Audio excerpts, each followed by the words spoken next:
Hare Krishna, muy buenos días. Namao Vishnupadaya Krishna Prestaya Bhutale Srimate Bhaktivedanta Swaminiti Namine Namaste Sarasvate Deve Gauravani Prasharine Nirvisesa Sumnyavadi Pashatya Deshatarine Jaya Sri Krishna Chaitanya Prabhu Nityananda Sri Advaita Gadadhara Sri Vasadi Gaura Bhakta Vrinda Hare Krishna, Krishna Krishna, Hare Hare, Hare Rama, Rama Rama, Hare Hare.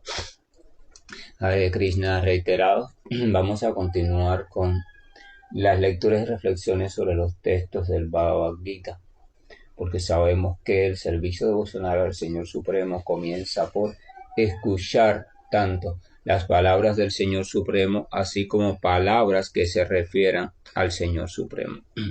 En el día de ayer habíamos comentado un texto que decía: aquellos que adoran a los semidioses nacerán entre los semidioses. Aquellos que adoran a los antepasados irán a los antepasados. Aquellos que adoran a los fantasmas y espíritus nacerán entre los fantasmas y espíritus, y aquellos que me adoran a mí vivirán conmigo. Ese texto es sumamente importante porque ese texto nos indica cómo funciona el mecanismo sobre nuestra meta, o sea, sobre la dirección hacia la cual estamos transitando. Y esta dirección está situada en nuestra adoración. Y nuestra adoración está relacionada con nuestros deseos, y nuestra adoración y nuestros deseos están relacionados íntimamente a nuestro propósito. Entonces la pregunta es: ¿cuál es nuestro verdadero propósito?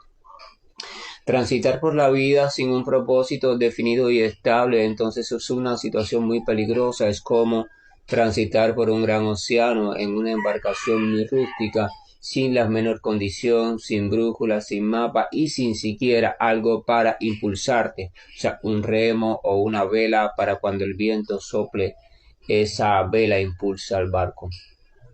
Si observamos nuestra propia vida, quizás en el pasado o hasta en el presente, u observamos vida de nuestros seres queridos e intercambiamos con ellos, o simplemente escuchamos y vemos cómo la vida cotidiana va pasando, vamos a darnos cuenta que la mayoría de los seres humanos andamos con propósitos cambiantes constantemente.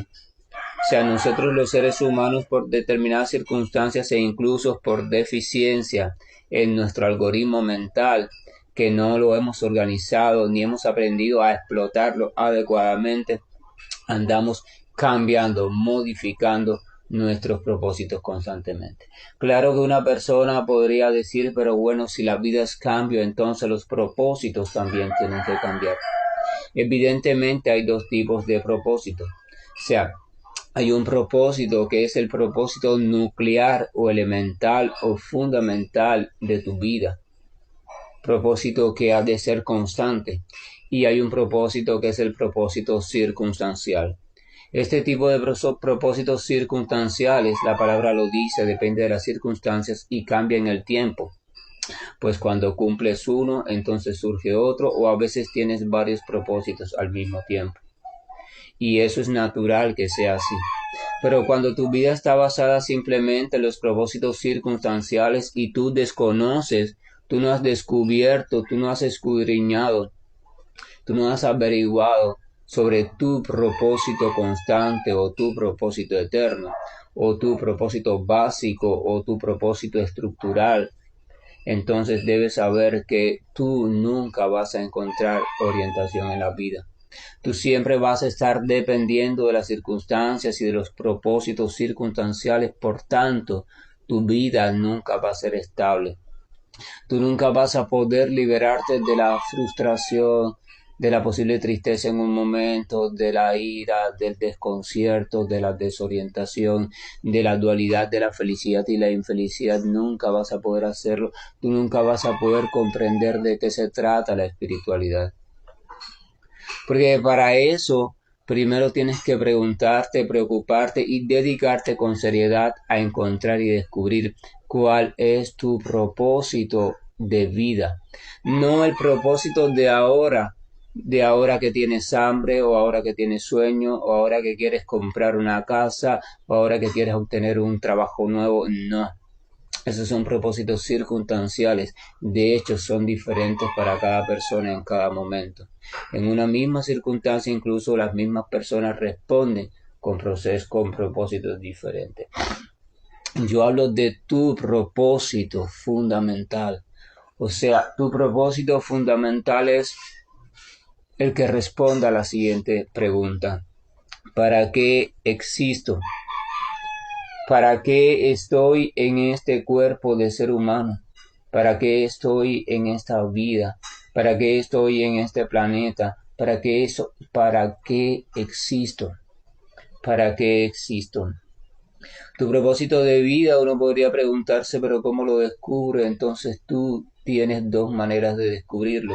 Una manera es analizando tu propia existencia y la otra manera es profundizando en un estado de silencio intenso, donde busques la presencia de la sabiduría eterna de Dios y entonces le formules la pregunta constantemente hasta que la pregunta sea lo más pura posible y Él la responda.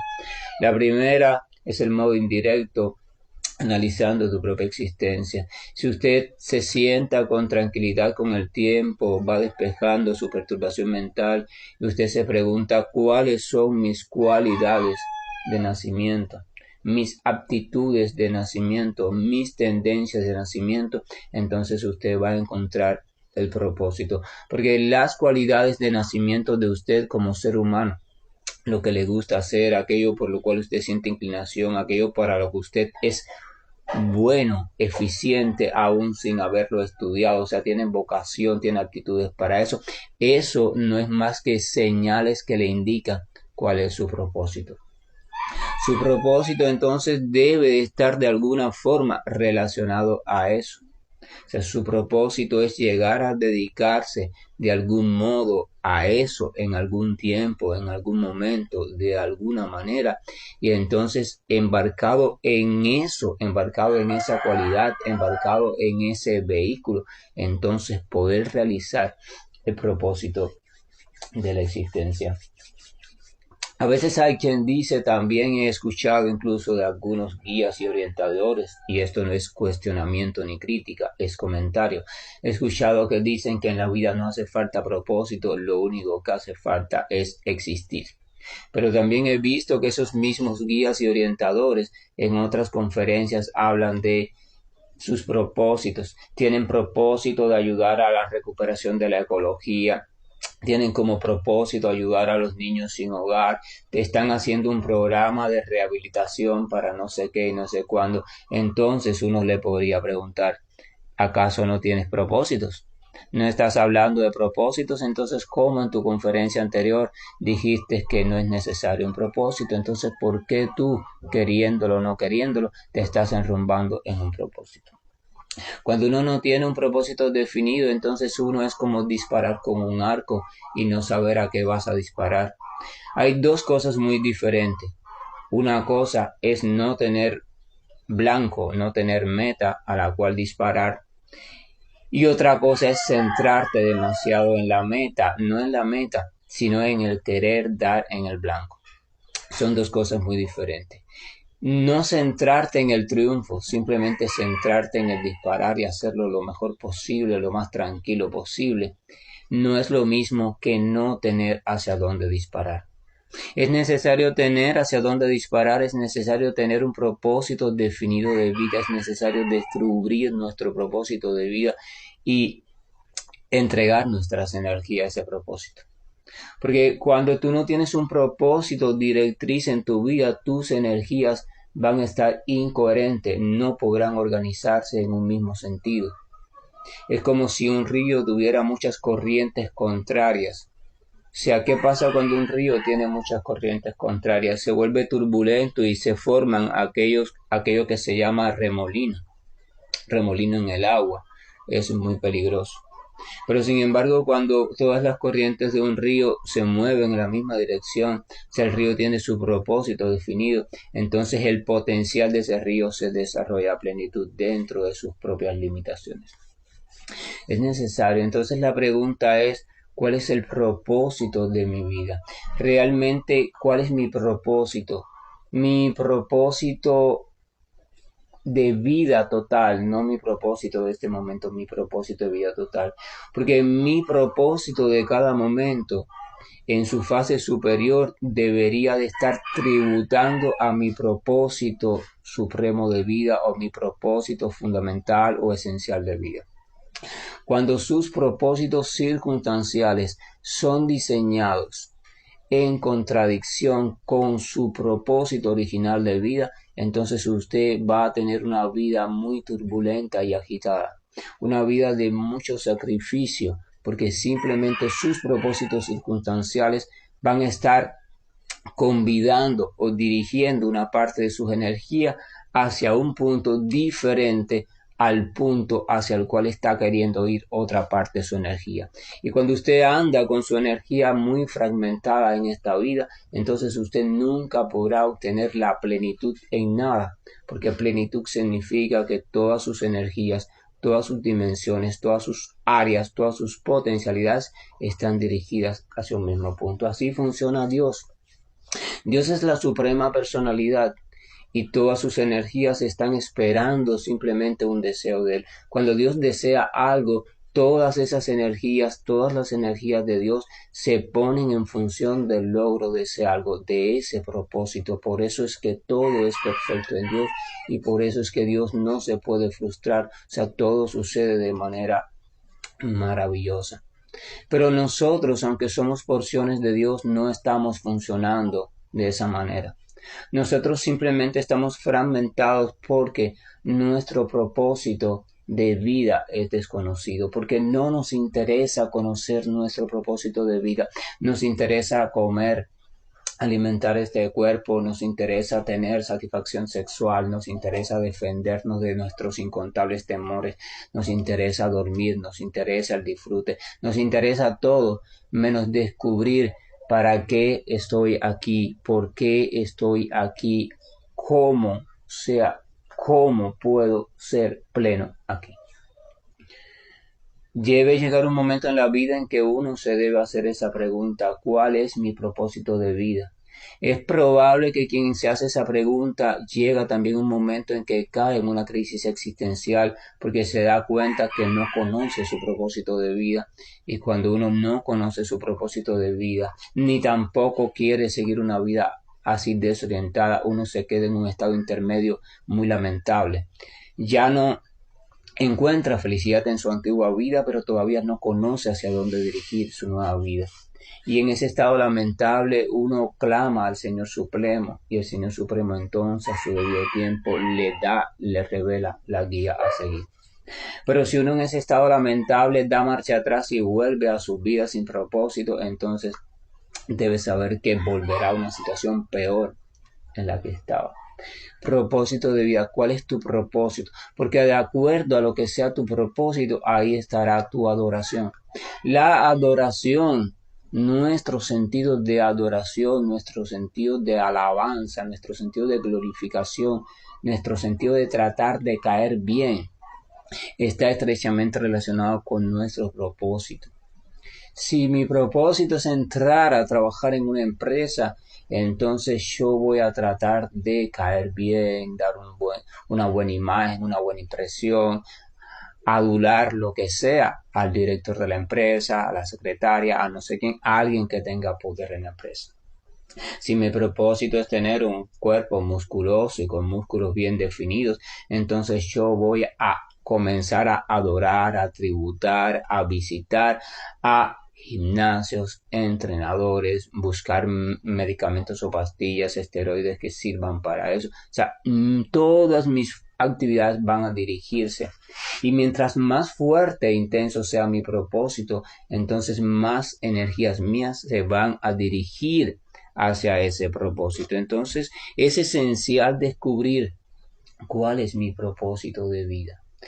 Sí, propósito de vida. El propósito de vida realmente nunca es existir, porque aunque tú no quieras y aunque no sea tu propósito, tú existes. Tú eres eterno. Tú siempre vas a existir. Pero esa existencia sin un sentido se vuelve una tortura. O sea, cuando tú existes, simplemente existes y no hay sentido, entonces nunca conocerás la dicha o la trascendencia o el éxtasis de la existencia, porque el éxtasis de la existencia no está en existir. El éxtasis de la existencia está cuando tú descubres un propósito, el propósito supremo de esa existencia y cuando te embarcas hacia ese propósito. O sea, el logro de ese propósito, el disfrute de ese propósito, el simplemente funcionar en ese propósito, de ahí se deriva lo que llamamos raza o la melosidad o el éxtasis de la existencia. Existir por sí mismo no tiene en sí posibilidad de éxtasis, porque existir es simplemente una cuestión de ser, y el ser no tiene éxtasis en sí mismo. El ser tiene que encontrarse con el amor para sentir éxtasis, y el amor tiene que ser experimentado y practicado, y usted no puede practicar el amor si no hay algo diferente a usted. Por tanto y demás, entonces volvemos al mismo punto. Ahí está la necesidad de individualidad y está la necesidad de la presencia de algo diferente a usted, por el cual usted proyectar o hacia el cual poner en dirección ese amor y esas potencialidades. Entonces, si usted, su propósito es ser rico materialmente, usted va a buscar la manera de serlo y su glorificación va a estar dirigida hacia allá desde el punto de vista de creencias, religión, prácticas y esas cosas, cosas que le puedan proporcionar eso. Si usted quiere esto, va a hacer esto, eso lo veíamos ayer. Leíamos una pila de cosas o de objetos de adoración que la persona puede adorar para obtener diferentes cosas, pero esa adoración, vuelvo a repetir, va a depender de tu propósito. Debes de pasarte el tiempo que sea necesario para descubrir a ciencia cierta cuál es tu propósito. Los primeros propósitos que te vendrán a la cabeza no son esos, porque esos van a ser propósitos muy elementales y transitorios. Tienes que profundizar. Es como una lluvia de ideas, una lluvia de ideas. O sea, ¿para qué estoy en este mundo? Pregúntate eso, escríbelo en una libreta, ¿para qué? ¿Cuál es mi propósito de vida? Te va a salir, no, mi propósito de vida es tener una familia o ser feliz o tener un buen trabajo. Sigue escribiendo y todo lo que se te ocurra, escríbelo, porque las primeras cosas que te vengan a la mente son las cosas automáticas que están programadas en tu mente. Sigue escribiendo hoy, mañana, pasado, corre, escribe lo que se te ocurra, no pienses en la pregunta y cuando se te ocurra algo, escríbelo. Ahí, para que veas que te vas a dar cuenta que es muy probable que no tengas ideas de cuál es tu propósito. O sea, va a llegar un momento en que te vas a dar cuenta que es probable que no tengas ni idea de cuál es tu propósito de vida. Y entonces debes de buscarlo. Debes de buscarlo y debes de pedir al Señor que por favor te ilumine en cuanto a cuál es tu propósito, porque si no, nunca encontrarás la verdadera solución a tus problemas ni a tu vacío momentáneo. A veces uno puede sentir eso, desorientación, vacío. Entonces el Señor dice, bueno, si tu propósito es llegar a mí, si tu propósito soy yo, si tu propósito es restablecer tu relación conmigo, entonces debes saber algo. Es a mí a quien tienes que adorar. Cuando yo sea tu propósito de verdad, en serio, y no por embullo, no por moda, entonces verás como tu adoración viene automáticamente a mí. O sea, vas a desear solo adorarme a mí, adorarme. O sea, volvemos al mismo tema del Bhagavad Gita, del Srimad Bhagavatam, de la Biblia, de todos los libros sagrados. La adoración a Dios. La adoración a Dios es, en última instancia, el punto al cual todas las criaturas deberían llegar en algún momento y encaminarse para poder solucionar de una vez y por todas todo su problema de la existencia y de la falta de felicidad en su mundo. El verso número 26 dice lo siguiente: si alguien me ofrece con amor y devoción una hoja, una flor, una fruta o agua, yo la aceptaré. Adorar a alguien significa darle a ese alguien todo lo que tú tienes. Entonces, el Señor no se puede preguntar, ¿y qué yo le podría dar al Señor si Él lo tiene todo? El Señor dice, cualquier cosa. Lo que me hace falta es que eso que me ofrezcas, me lo ofrezcas con amor y devoción. O sea, este verso comienza diciendo, si alguien me ofrece con amor y devoción una hoja, una flor, una fruta o agua, y yo lo aceptaré. Entonces en el verso número 27 viene la fórmula general. Esta fórmula general dice, todo lo que hagas, todo lo que comas, todo lo que ofrezcas o regales, y todas las austeridades que realices, hazlo, oh hijo de Kunti, como una ofrenda a mí. Esa es la fórmula. Esa es la fórmula general de la adoración a Dios.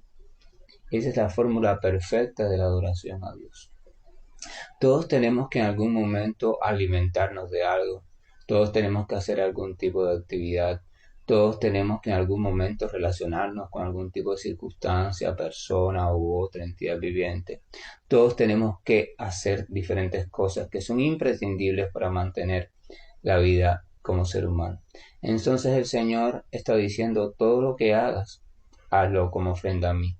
Tus austeridades, si haces austeridades, hazlas para mí. No las hagas para obtener esto o para obtener aquello, hazlas para mí, dedícamelas a mí. Tus sacrificios, si haces rituales, cosas así, hazlos para mí, hazlos para mí. Tu trabajo cotidiano, hazlo para mí. Tu relación con tu familia, vívela para mí. Tus relaciones sociales, vívelas y construyelas para mí. Tu preocupación por tu cuerpo físico, dedícamela a mí, o sea, hazlo por mí. Uno podría decir, ¿y cómo yo me puedo preocupar por mi cuerpo físico y así de ese modo estar adorando a Dios? ¿Cómo yo puedo hacer eso?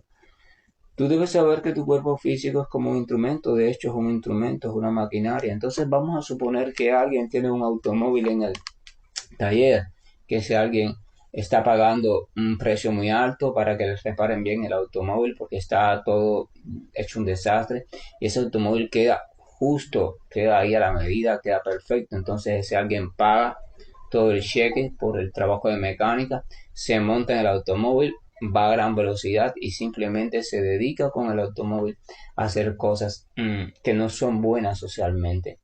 Va por la calle, le mete miedo a los ancianos, choca a los niños, atropella a los animales, o sea, y uno más tarde o más temprano será capturado por la autoridad y será juzgado y será sancionado a prisión por mucho tiempo, por tanto, por tanta conducción inconsciente o conducción indisciplinada de su automóvil. Entonces parecería cosa de tontos que tú te preocupes por un automóvil, gastar tanto en ese automóvil, tanta energía, tanto dinero, tantos recursos, para al final utilizar el automóvil en cosas que te van a traer sufrimiento y problemas. Entonces tu cuerpo material es como tu automóvil o tu maquinaria. Entonces hay un texto que dice que es cuestión de necio querer mantener el cuerpo vivo para seguir empleándolo en cosas que te van a dar cada vez más sufrimiento. O sea, es solamente un tonto si nos ponemos a analizar.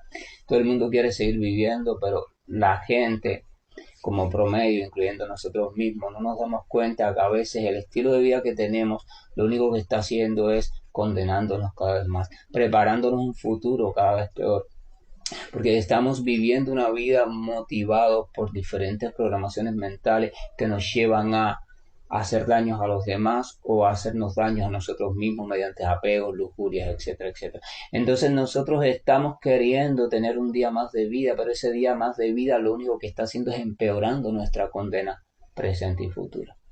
Entonces la única razón realmente inteligente para desear tener una vida más larga es que uno quiera ese tiempo para enmendar su vida, para transformar su vida, para diseñar un estilo de vida que en vez de hundirnos cada vez más, nos eleve cada vez más. Esa es la única razón justificable desde las escrituras por la cual uno debería de pedir un día más de vida. Pero si usted no quiere hacer eso, entonces sería mejor que ahora mismo terminara su existencia porque así usted no acumularía más reacciones negativas para su vida futura. Si alguien comprendiera de verdad lo serio del asunto de que cada actividad que tú hagas va a tener un resultado. Si alguien comprendiera eso de verdad, entonces las personas cambiarían automáticamente su vida, se pondrían en serio, pero nadie le hace caso a eso, todo el mundo piensa que es una cosa de creencia, misticismo, ¿verdad? Entonces, bueno, tienen que experimentar por sí mismos. La persona tiene que experimentar por sí misma. Pero esa es la razón. O sea, esa es la única razón. Entonces yo puedo decir, voy a tratar de mantener mi cuerpo lo más estable posible, lo más equilibrado, alimentarlo adecuadamente, ejercitarlo físicamente para poder dedicarlo o poder dedicar un poco más de mi vida, o sea, el buen funcionamiento de mi cuerpo, al cultivo de mi relación con Dios y a obras dirigidas al Señor Supremo. O sea, de esa manera yo ofrezco mi cuerpo al Señor Supremo y de esa manera el cuidado de mi cuerpo que antes lo hacía por simple querer durar bastantes años o por simplemente verme atlético, atractivo o hermoso o buena moza, entonces ya ese no va a ser el motivo por el cual yo voy a querer cuidar mi cuerpo.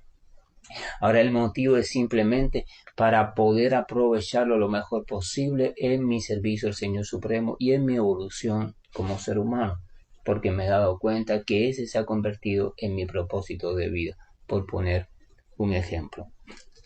Evidentemente se está hablando, por ejemplo, en la Biblia, en Primera de Corintios, a ver si mal no recuerdo, Primera de Corintios, capítulo 10, yo creo, versículo 31, yo creo que es así. Dice que ya sea que fueras a comer o ya sea que fueras a beber líquido o lo que fueras a hacer, hazlo para gloria del Señor. O sea, hazlo para gloria del Señor. Y aquí en el Bhagavad Gita el Señor está diciendo que todo aquello que hagas, lo hagas para glorificación de Él. O sea, lo hagas como una ofrenda a Él. Entonces ustedes ven que las doctrinas se fajan entre ellas mismas, sin embargo, indican lo mismo. Pero los religiosos específicos siempre se van a fajar entre ellos porque quieren que sea su doctrina la que sea la que perdure, pero eso significa que no han llegado a comprender bien la esencia ni de su propia mensaje o doctrina que están siguiendo.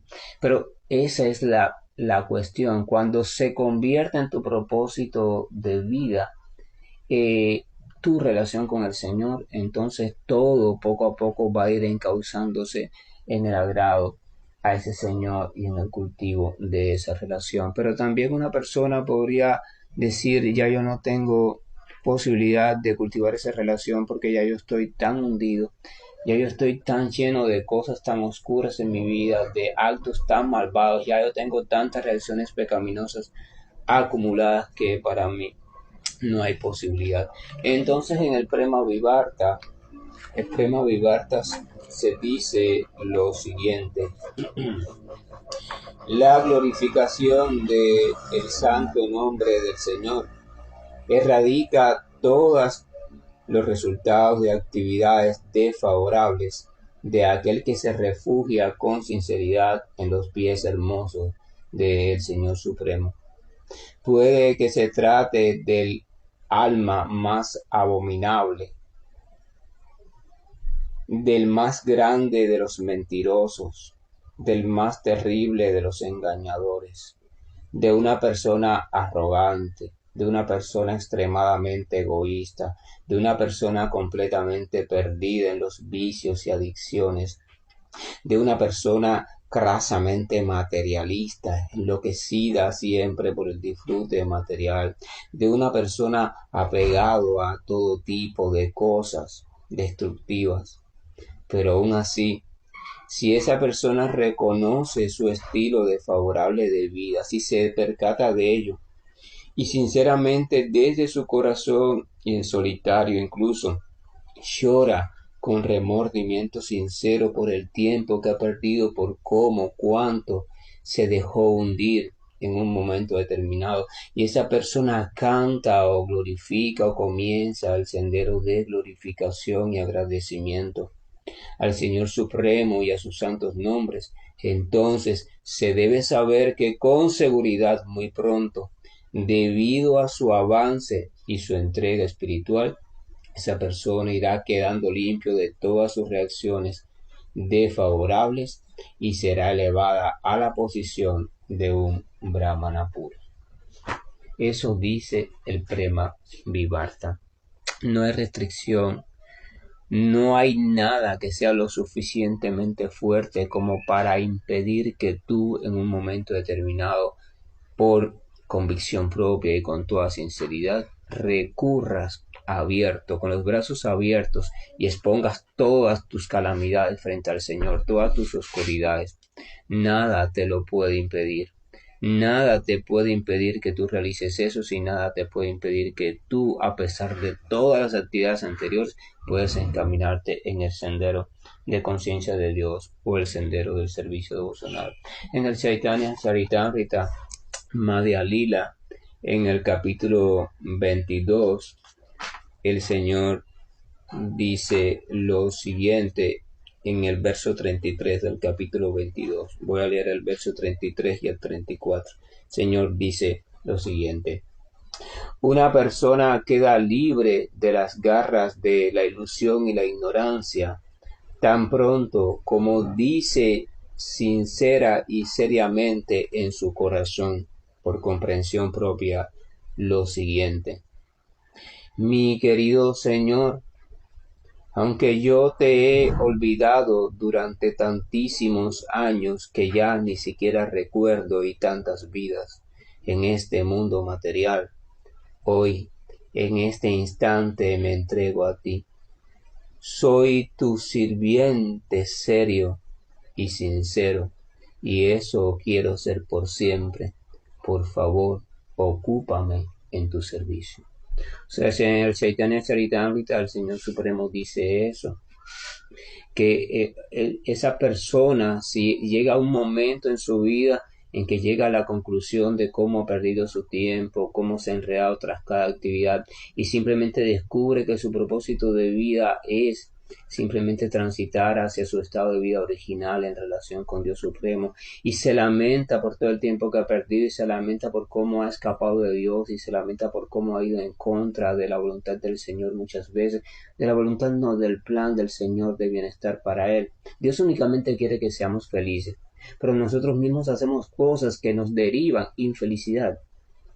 Entonces no es cuestión del Señor, somos nosotros mismos quienes estamos echando a perder el propósito. Dios quiere simplemente que seamos felices eternamente, que disfrutemos de bienaventuranza, pero nosotros no sabemos cómo hacerlo, pero pensamos que lo sabemos, y lo hacemos caprichosamente y solo obtenemos sufrimiento, o solo obtenemos hundirnos cada vez más, o atarnos en cosas que nos parecen. Las Escrituras dicen que son ricas, placenteras al comienzo, pero después se vuelven venenosas y amargas.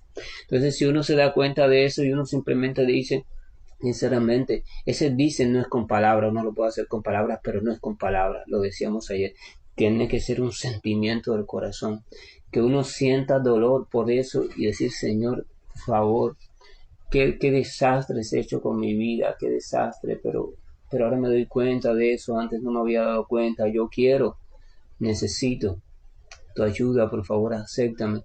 He comprendido que la única forma de vivir en paz en este mundo y en cualquier mundo, de vivir en armonía, de vivir fuera del estrés, la ansiedad, el temor y de todo aquello que me encarcela, que me atormenta, Señor, la única manera es entregándome a ti, viviendo en tu presencia, poniéndolo todo en tus manos, Señor, relacionándome contigo, glorificándote, adorándote, escuchando sobre ti, Señor. Es la única manera. O sea, cuando eso surge en el corazón, con la palabra que sea, con la frase que sea, pero desde un sentimiento sincero, dice el Señor Supremo que entonces esa persona queda libre de la ilusión y comienza entonces el verdadero sendero de conciencia de Krishna. Pero el Señor hace una promesa en el siguiente verso, en el verso 34 del capítulo 22 del Chaitanya Charitamrita, en su sección Madhya Lila. El Señor hace una promesa. Escuchen esta promesa, porque esta promesa es maravillosa, y aquel que crea en ella, sin lugar a duda, transformará su vida por completo. Dice, el Señor dice, yo hago voto, o sea, el Señor hace voto, el Señor promete, el Señor asegura Y debemos saber que el Señor nunca falta a sus promesas. Dice, yo hago voto de que si alguien por una sola vez y de manera completamente sincera, por impulso propio, se entrega sinceramente a mí, diciéndome en su corazón, mi querido Señor, de hoy en adelante te pertenezco. Y esa persona me ora pidiendo para que yo le dé la fortaleza y el valor necesario para salir de su antigua vida y emprender su nueva vida de relación progresiva conmigo. Entonces yo prometo que le daré a esa persona los ánimos y la fuerza que necesite. Y a partir de ese momento estará siempre a salvo. Wow. Aquel es cuestión de fe ya. Aquel que decida tener fe en las palabras del Señor y crea en esta promesa, su vida cambia para siempre. Su vida cambia para siempre porque se da cuenta que el Señor dice que si sinceramente uno se entrega al Señor y desea servir al Señor, entonces el Señor le dará la fuerza y todo lo necesario para que uno lo logre. Eso es fantástico y genial. Y en el Srimad Bhagavatam, entonces para concluir esto de el servicio al Señor Supremo, Sukadeva Goswami, un alma completamente liberado, un Atmarama. Atmarama significa aquella entidad viviente o alma que encuentra placer supremo en sí mismo. O sea, no necesita de nada más para el placer supremo porque su estado de perfecta conciencia de Dios y relación con Dios le tributa todo el placer que necesita. Esa persona está en constante dicha y satisfacción eterna. Entonces Sukadeva Goswami le dice a Maharaj Parishit lo siguiente: por lo tanto, oh rey, es esencial que todo ser humano escuche hablar sobre la suprema personalidad de Dios. Y es esencial que lo glorifique y lo recuerde siempre y en todas partes. Esa es la conclusión de servicio devocional. Servicio devocional significa escuchar sobre el Señor Supremo y todo lo relacionado a Él y glorificarlo y recordarlo en nuestro corazón en todo momento y en toda circunstancia. Esa es la clave, ese es el secreto de la meta de la existencia humana, de la meta de la existencia de la entidad viviente. Es el único modo de encontrar completa dicha, el único modo de ver las cosas tal y como son, el único modo de obtener verdadero conocimiento. El conocimiento no viene del estudio de muchos textos. Los textos son necesarios para despertar en nosotros el deseo de querer conocer a Dios, pero el conocimiento viene perfectamente, únicamente, cuando uno se entrega por completo al estado de conciencia de Dios en relación con el Supremo, porque el conocimiento es una de las energías del Supremo. Por tanto, cuando usted accede al Supremo en su relación íntima, usted accederá también, porque el Supremo lo quiere así, al conocimiento. Entonces, por tanto y demás, la única forma de obtenerlo todo en perfección, o sea, conocimiento, vida plena, o sea, existencia plena, y éxtasis pleno, en amor pleno, es a través de constantemente llegar un momento en que usted constantemente esté situado en el Señor. Y por tanto, si usted está situado en el Señor, usted va a estar siempre en su corazón glorificándolo, agradeciéndole. Usted va a estar siempre en su corazón recordándole. Y usted va a estar siempre deseoso de escuchar noticias que hablen sobre su maravilloso Señor en su aspecto personal y original. Eso es servicio devocional en esencia. La promesa del Señor está allí, así como tantas otras promesas, y todas son de bienestar. El Señor dice, cuando un día te des cuenta del tiempo que has perdido, de cómo tus propias atracciones te han llevado a crear tu propia red de complejidades, Cuando un día te des cuenta y desees de verdad salir de eso y relacionarte a plenitud conmigo desde una relación directa y no indirecta, entonces aquí estoy. Y cuando entonces me pidas que por favor te ayude o que te dé la fuerza necesaria para lograrlo, sin duda alguna yo lo haré. Que la gracia y el amor de nuestro Dios nos acompañe siempre, que nuestro deseo ardiente por encontrarlo, conocerlo personalmente, sea cada vez mayor en nuestro corazón, porque es en virtud de ese deseo que ese deseo se convertirá en propósito y ese propósito reunirá todas nuestras energías y toda esa energía reunida entonces nos llevará sin lugar a duda de modo indetenible y seguro a la presencia de nuestro Señor. Hare Krishna, buen día, y estoy finalizando la llamada. Hare Krishna, Krishna Krishna, Hare Hare, Hare Rama, Rama Rama, Hare Hare. Hare Krishna, Krishna